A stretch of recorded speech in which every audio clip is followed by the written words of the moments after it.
జమ్మూ కాశ్మీర్ పహల్గాం ఉగ్రదాడిలో 26 మంది ప్రాణాలు కోల్పోవడంతో పాకిస్తాన్పై కఠిన చర్యలు తీసుకుంది భారత ప్రభుత్వం. సింధు జలాల రద్దు, వీసాలు రద్దు. అటారీ, వాఘా బోర్డర్ మూసివేత కారణంగా పాకిస్తాన్ ఆర్థిక వ్యవస్థ కుప్పకూలింది. పాకిస్తాన్ ప్రజలు తీవ్ర ఇబ్బందులు పడుతున్నారు. ఇక ఉగ్రదాడి ఘటనతో భారత్ వ్యాప్తంగా ప్రజలు ప్రతీకార జ్వాలతో ఉన్నారు. పాకిస్తాన్ను దెబ్బకు దెబ్బ తీయాలన్న కసితో భారత ప్రభుత్వం ఉంది.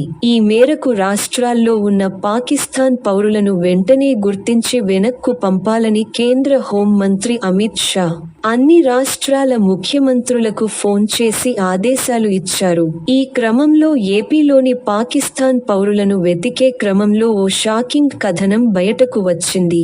ఓ మహిళ పాకిస్తాన్లో పుట్టి భారత్కు వచ్చి భారతీయుడిని వివాహం చేసుకుంది. అయితే అనుకోని రీతిలో ఆమె తన కుమార్తెకు జననాన్ని పాకిస్తాన్లో ఇచ్చింది. అయితే ఆ అమ్మాయి పెరిగింది మాత్రం భారత్లోనే కావడం గమనార్హం. పహల్గాం ఉగ్రదాడి ఘటన ఆ 26 ఏళ్ల యువతి జీవితంలోకి సమస్యను తీసుకొచ్చింది. ఆమె పుట్టింది పాకిస్తాన్లోనే అయినా పెరిగింది మాత్రం భారత్లోనే. గడిచిన 19 ఏళ్లుగా ఉమ్మడి అనంతపురం ధర్మవరంలోనే ఆ అమ్మాయి పెరిగింది. తాజా పరిస్థితుల్లో పాకిస్తాన్కు తిరిగి వెళ్లేందుకు ఏమాత్రం ఇష్టపడని ఆమె భవిష్యత్తు ఏంటన్నది ప్రశ్నగా మారింది.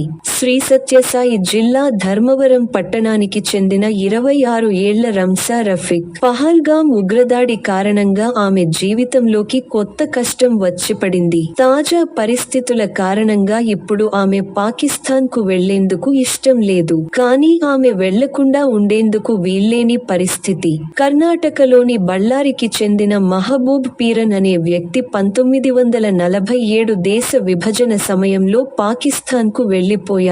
అక్కడే ఆయనకు 2 కొడుకులు, 2 కుమార్తెలు జన్మించారు. చిన్న కుమార్తె జీనత్ పీరన్ను ధర్మవరంలోని తన చెల్లెలు కొడుకు రఫీక్ అహ్మద్ కు ఇచ్చి 1989లో పెళ్లి చేశారు.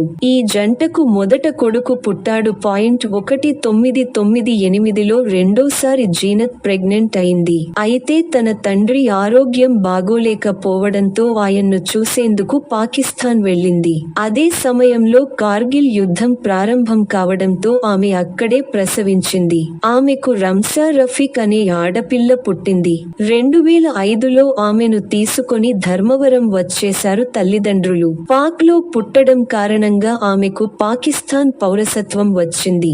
ఆ తర్వాత ధర్మవరం వచ్చినప్పటికీ భారత పౌరసత్వం కోసం ప్రయత్నం చేయలేదు. 2018లో పాక్ పౌరసత్వాన్ని రెన్యువల్ చేసుకున్నారు.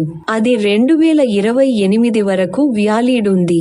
అయితే 2023లో భారత పౌరసత్వం కోసం రంఫా దరఖాస్తు చేసుకోగా అది రిజెక్ట్ అయింది. దీంతో పాకిస్తాన్ పౌరసత్వం ఉన్న ఆమె భారత్లోనే ఉంటుందా, లేక అధికారులు ఆమెను పాకిస్తాన్ పంపుతారా అనే అంశం చర్చనీయాంశంగా మారింది.